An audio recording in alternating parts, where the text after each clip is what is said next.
Hey everyone, it's Eric here from Laughix. Got another video for you guys today. Got the world famous, well, I guess it's really popular, so maybe it is world famous. It's one of these LaCie drives here. We have it in for data recovery. We want to see what's going on with it. Customer can't access the data.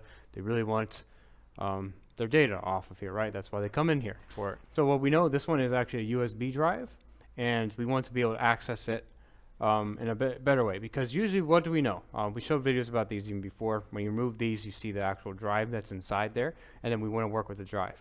To work with the drive, you usually do need more like a SATA connection in there, and these ones, these are LaCie ones, so usually what's inside is a Seagate drive, just without looking at it, because we've seen them a lot, and it's usually a SATA drive that's connected to another board in there that has USB, so it's easier for convenience. And sometimes what that can do is that can cause problems because it's basically a drive connected to a PCB board connected to another input-output device, and that can error out there.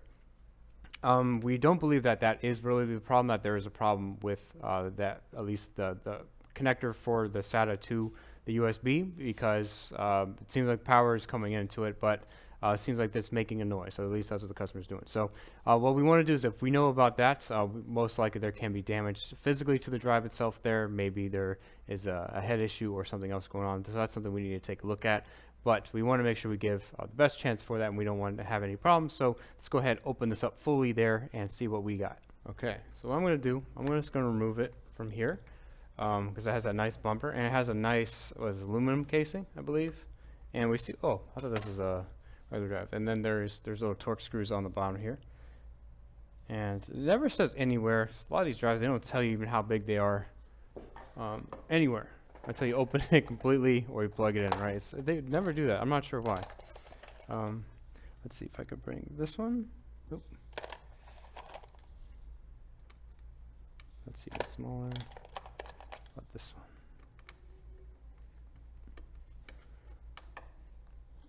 Okay, so let's just slide out. Oh, there we go. So just like that. And what do you know? We have, well, a Seagate drive. Who would have guessed? And this one actually does look like a real famous one, and it looks like it's one of those rosewood ones, because they do fail quite a bit. We've seen that just by the shape, the style on here. The very slim ones, they're a little bit thinner than a typical 2.5-inch drive. Okay, and so what we want to do is, I think there's one screw here. I was like, man, why isn't it coming up? Because it's screwed on. It makes sense. There we go. Something screwed down. There we go. Take that out. To the side. And now this is again your I/O board. Oh man, they even put a warranty there. Warranty sticker for the I/O board. That's amazing. Wonder why. So now we got our drive out there. And what we want to do is we want to go ahead and take a look. And they made that. You couldn't remove that. There's no way. Without there's such a small seal. Okay, so let's plug this in now, because we eliminated at least something there, right? Because we don't want any problems with the I/O portion.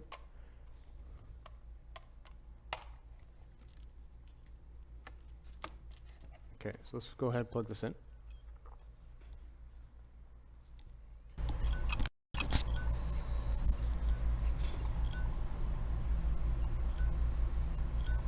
You hear that? There's a problem with the drive there. It's not even detecting them for Windows. And you can hear it making noises. That's it. So let's shut that off. We don't want to deal with this anymore, because we definitely have another bigger problem, right? Because nothing's detected. So we don't have a problem with that.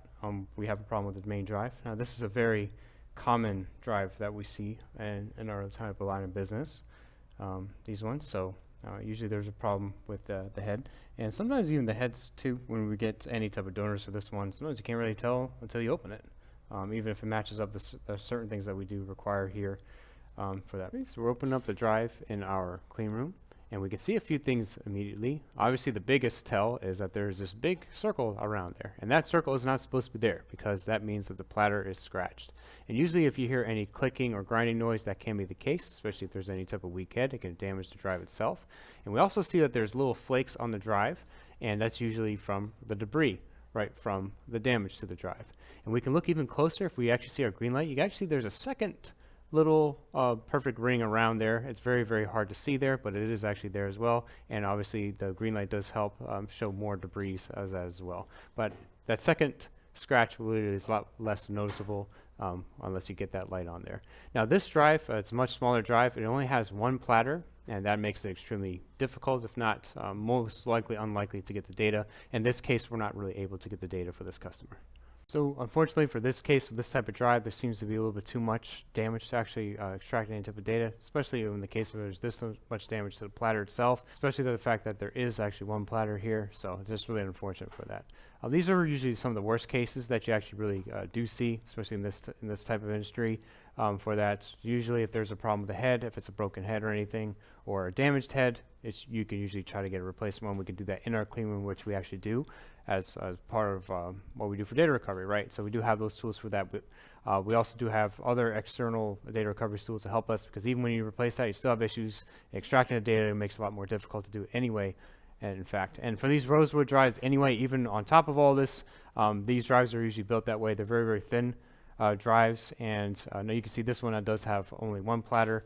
And even if we need to do a head replacement, if we need to get that, sometimes you can't even tell the difference on the head until you actually open it up and then take a look at it inside like a clean room or something. So again, this is one of the more worst case scenarios. Unfortunately, we're not able to really get the data for the customer. But just a good example for you guys to show, especially if there's any clicking or any other type of damage. You want to try not to use it in the meantime for that. If you keep using it, especially if you're trying to get the data off, if you really need the data, which I always assume everyone really does need the data, especially if they're in for data recovery. Try to take it in as soon as you can, especially if you hear that noise, because you're definitely going to lessen the chance of it. And I would see for a grind and for carving in like that, it has to have been used for a very, very, very long time. And you can see the drive isn't going to stop even when it's doing that. It's going to keep going and keep damaging it itself. It's going to keep making noise, right? So always try not to use it, especially if you're hearing that. Try to shut off right away and take it in place just like us, right, for data recovery. Or you can put it into us as well, because we do mail repairs and lots of data recovery extractions. If you guys enjoyed watching, if you did, please leave a like. It really does help us a lot. Subscribe for more content. See you guys next video. Thanks a lot for watching, guys. Take care. Bye.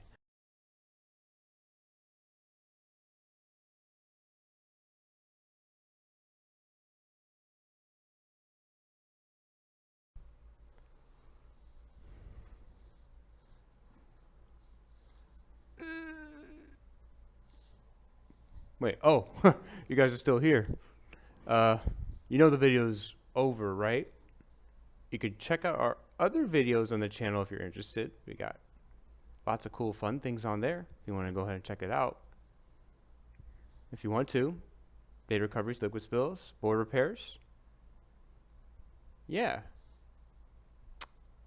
Do that, please. And in the meantime, you can subscribe, because I will be thinking about other videos for you guys to do. Maybe more fun ones and other things. So, hope you guys enjoy watching. And if you're still sticking around, let me know in the comments with the color orange. Say orange in the comments, and I'll know that you stayed even further than you were supposed to. Thanks a lot, guys. Take care. Love y'all. Bye.